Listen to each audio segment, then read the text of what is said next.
The world of woke. Well.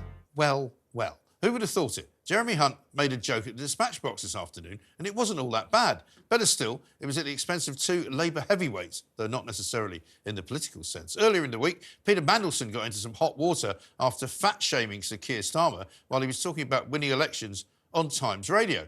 After all, the king of spin shouldn't be surely so woke as to make fun of someone's weight, should he?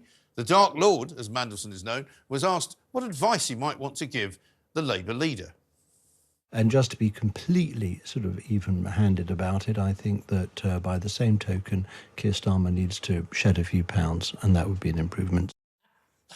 This came after confessing that it was he who made Neil Kinnock change his ties and he who paid for the colourful array of neckwear handed to Tony Blair to spruce up his image, and for which he was never compensated. Of course, it was manna from heaven for the Tories. Chancellor Hunt started on Angela Rayner and her multiple homes and finished on Starmer. He said, "I know Sir Keir has been taking advice from Lord Mandelson, who yesterday rather uncharitably said he needed to shed a few pounds. Ordinary families will shed more than a few pounds if that lot get in," he quipped. And I thought for a politician, it was actually pretty good. But Wes Streeting was not impressed. A bit po-faced, the Shadow Health Secretary accused Mandelson of fat-shaming.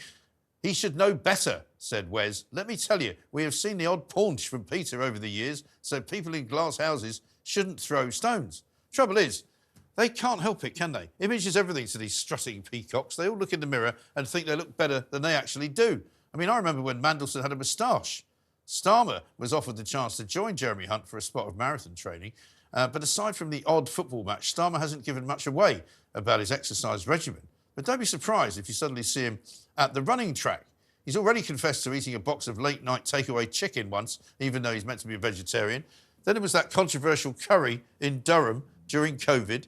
And who can forget the Miliband brothers and their rather odd eating habits? It was David who couldn't manage to figure out how to eat a banana. And for hapless Two Kitchens Ed, remember how it was he who revealed that he had a separate kitchen at home for his nanny? That bacon sandwich was a doorstep too far. Politicians and the F word, a bad marriage. They should stay away from food, from fat shaming and from football. That is the world of work. The world of woke. Do you think there's anything in it, Megan? Whether politicians look svelte or not, or smart or scruffy?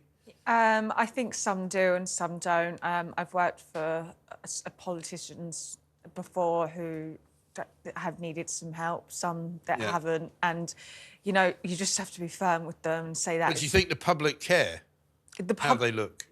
There was I've got one particular tie in my brain that I think the public did care, and I had to hide it.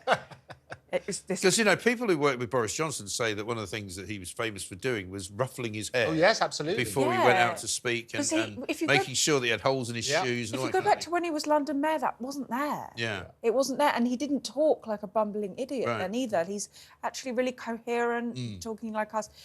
Part of it was an act. I think so. Image is really important. Yeah. And you can tell that as soon as they started televising Parliament, all of the politicians smarten up and things like that. You'll remember the wonderful pictures today of Jeremy Hunt talking about the budget. Yes. The person behind him wore the most outlandish tie, don't you? Well, I'm sure the images are there somewhere. Actually. Did you not? You'll see. No, I mean, I was more listening to it than I was watching it. Right. You know, but yeah, and that's right. I mean, you always notice as well, there's a particular SNP MP who sometimes comes in sort of dressed in a very casual way. Yeah. And he just stands out and you think, why are you not wearing a bloody jacket? Yeah. I mean, I don't necessarily care with politicians what type of suit they're wearing. I do think they should wear one. But they should wear a suit. Out of respect for the institution, I think you should dress appropriately. But I think, you know, they're human and especially the ones on Twitter, everything is picked apart from what they wear to how their hair is. So I think they're just like the rest of us. You've got to get less obsessed